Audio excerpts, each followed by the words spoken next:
Hello, नमस्कार दोस्तों, सभी कर्मचारी बंधुओं को गुड इवनिंग। आज मैं आपके बीच 8वें वेतन आयोग के गठन को जो केंद्र सरकार ने कल मंजूरी दी है, उससे रिलेटेड कुछ जानकारी साझा करने के लिए मेरे यूट्यूब चैनल आलोक क्लासेस के माध्यम से आपके बीच पहुंचा हूं। किस तरह 8वें वेतन में हमारा सैलरी बढ़ेगा, कितना वेतन बढ़ेगा, क्या उसका फिटमेंट फैक्टर होगा, किसे कितना फ़ायदा होगा, इन तमाम चीज़ों पर मैंने थोड़ा सा अध्ययन किया है और आपके बीच पहुंचा रहा हूं उन चीज़ों को। सबसे पहले बात करते हैं 7वां वेतन आयोग, जो कि 2016 में आया था और 31 दिसंबर 2025 तक वो लागू रहेगा और 1 जनवरी 2026 से 8वां पे कमीशन एक्शन में आएगा। 7वां वेतन आयोग 2016, उसकी मुख्य बातें आपके बीच लेकर पहुंचा हूं मैं। देखिए, जनवरी 2016 में डीए हमारा था 125% मूल वेतन, जितना जिस कर्मचारी का था, यानी वो उसको 100% ले लेते और जितना मूल वेतन मान लो 10,000 रुपये था तो उसका 125% उस पर डीए था। मूल वेतन प्लस डीए यानी 100 प्लस 125 बराबर 225%, यानी जिसको पॉइंट में बदला तो 2.25 सैलरी हुआ।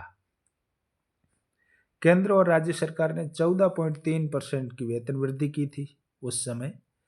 वेतन वृद्धि कैसे निकाली देखिए, बराबर 2.25 का 14.3% बराबर 0.32, ये आंकड़ा आता है। इसके बाद अतः फिटमेंट फैक्टर क्या आया, वेतन प्लस वेतन वृद्धि। वेतन कितना था जो ऊपर दे रखा, देखिए ये 2.25, वही आंकड़ा यहाँ भी आ गया 2.25 प्लस 0.32, इन दोनों को जोड़ें तो 2.57, ये आंकड़ा हमारे सामने निकल कर आया, जो कि इसको फिटमेंट फैक्टर माना गया था। आगे बढ़ते हैं। हालांकि फिटमेंट फैक्टर 2.57 से 2.73 तक अलग अलग उपयोग किया गया, मिनिमम 2.57 2.57 था। केंद्र ने 23 मार्च 2017 को 7वां वेतन आयोग लागू किया।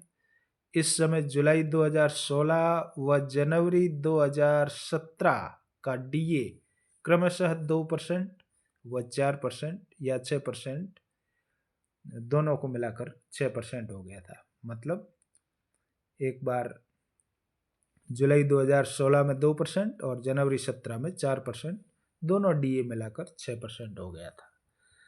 केंद्र ने 1 जनवरी 2016 से 31 मार्च 17 तक का, यानी 15 महीनों का नया बढ़ा हुआ वेतन 3 किस्तों में देने की घोषणा की और अप्रैल 2017 से 7वां वेतन आयोग का वेतन प्रारंभ हुआ था। केंद्र ने 7वें वेतन आयोग का लाभ 1/1/2016 से दिया था, इसलिए ऊपर लिखी मैंने चीज़ें कि वो 3 किस्तों में हमारा जो एरियर बना था उसको देने का सरकार ने फैसला किया था और दिया भी। साथियों, अब तक जो जानकारी आप तक पहुंची है वो 7th पे कमीशन से रिलेटेड थी। इससे आगे बढ़ते हैं। अब हमारा मामला आता है स्टेट गवर्नमेंट का। राजस्थान सरकार ने विधानसभा चुनाव दिसंबर 2018 को देखते हुए दीपावली के अवसर पर दिनांक 30 अक्टूबर 2017 को 7वां वेतन आयोग लागू किया था। केंद्र से थोड़ा बाद में राज्य ने इसे 1 जनवरी 17 से प्रभावी माना। हालांकि लागू भले ही अक्टूबर में किया, लेकिन यूँ कहा था कि पिछला एरियर आपको दिया जाएगा, इसको लागू 1/1/17 से ही प्रभावी माना जाएगा। 1 जनवरी 2017 से 30 सितंबर 2017 तक का बढ़ा हुआ वेतन 3 किस्तों में अप्रैल 2018, अगस्त 2018 और अक्टूबर 2018 में क्रमशः 30-30 व 40% कर्मचारी के जीपीएफ खाते में जमा कराया गया। और जिनके जीपीएफ नहीं थे उन्हें शायद नकद भी दिया होगा। राज्य में 7वें वेतन आयोग का नियमित लाभ 1 अक्टूबर 2017 से यानी हमारे राजस्थान में मिलना प्रारंभ हुआ था। इस समय डीए की घोषणा हुई। जनवरी 17 में 4%, जुलाई 17 में 5%, कुल 9% डीए जब तक हमारे यहाँ वेतन आयोग लागू किया तब तक पहुंच चुका था। छठे वेतन आयोग में वेतन क्या था वो भी थोड़ा सा देख लेते हैं कैलकुलेशन। मिनिमम वेतन प्रारंभिक बैंड पे प्लस ग्रेड पे 5200 प्लस 1800 यानी 7000 रुपये था। थर्ड ग्रेड शिक्षक, थर्ड ग्रेड टीचर जो उनका वेतन कितना किया देखो 9300 प्लस 3600 यानी 12900, ये बेसिक था उस समय मूल वेतन। छठे वेतन आयोग में 7वें में ये 12900 कहाँ पहुंचा वो देखिए। मिनिमम मूल वेतन 7000 जो कि ऊपर आंकड़ा आया था और फिटमेंट फैक्टर से इसको मल्टीप्लाई किया 2.57 से तो आ गया 17,990 रुपये। थर्ड ग्रेड ये तो मिनिमम वेतन था किसी कर्मचारी का। थर्ड ग्रेड शिक्षक का मूल वेतन 12,900 इंटू 2.62 फिटमेंट फैक्टर है ये, इससे गुणा करने पर 33,798 जिसको राउंड अप करने पर 33,800 जो कि अब तक तृतीय श्रेणी शिक्षक का स्टार्टिंग बेसिक पे है। नोट, यहाँ ध्यान देने वाली बात क्या है, फिटमेंट फैक्टर 2.57 से 2.73 तक उपयोग किया गया था अलग अलग। इससे आगे बढ़ते हैं। 7वें वेतन आयोग में एचआरए, डीए और एचआरए की रेट क्या थी ये क्लियर लिखा हुआ था कि 25% तक डीए जो है तब तक 8%, 26 से 50 तक 9 हो जाएगा और 50% से ऊपर डीए हो जाएगा जो कि इस समय हो गया है तो एचआरए आपको 10% मिलेगा। 7वें वेतन आयोग का पहला वेतन अक्टूबर 2017 का दिया गया, तब डीए 9%, एचआरए 8% था और थर्ड ग्रेड का मूल वेतन 33,800 था। तो उस समय सैलरी कितनी बन गई 33,800 तो मूल वेतन प्लस 117/100 इन सब को मिलाकर 39,546 रुपये ये तृतीय श्रेणी शिक्षक का प्रारंभिक वेतन था। ये थी साथियों छठे और 7वें वेतन आयोग से संबंधित कुछ जानकारियाँ।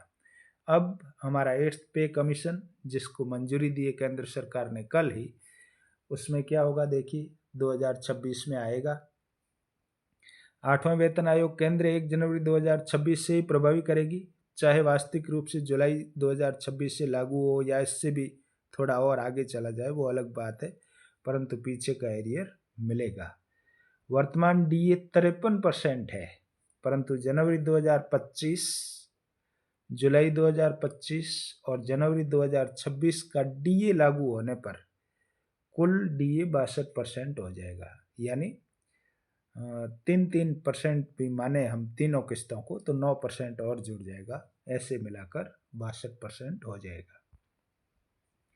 जनवरी 2026 में डीए 62%, मूल वेतन 100% जितना आपका है, मूल वेतन प्लस डीए यानी 100 प्लस 62 बराबर 162%, यानी फिटमेंट फैक्टर यहाँ पर आपके बैठता है 1.62 का। अब वेतन वृद्धि केंद्र सरकार पर निर्भर है, माना कि पिछली वेतन वृद्धि के समान 14.3% रहती है तो फिटमेंट फैक्टर क्या आएगा, वेतन वृद्धि कितनी होगी देखिए 1.62 इंटू 14.3/100 बराबर 0.23।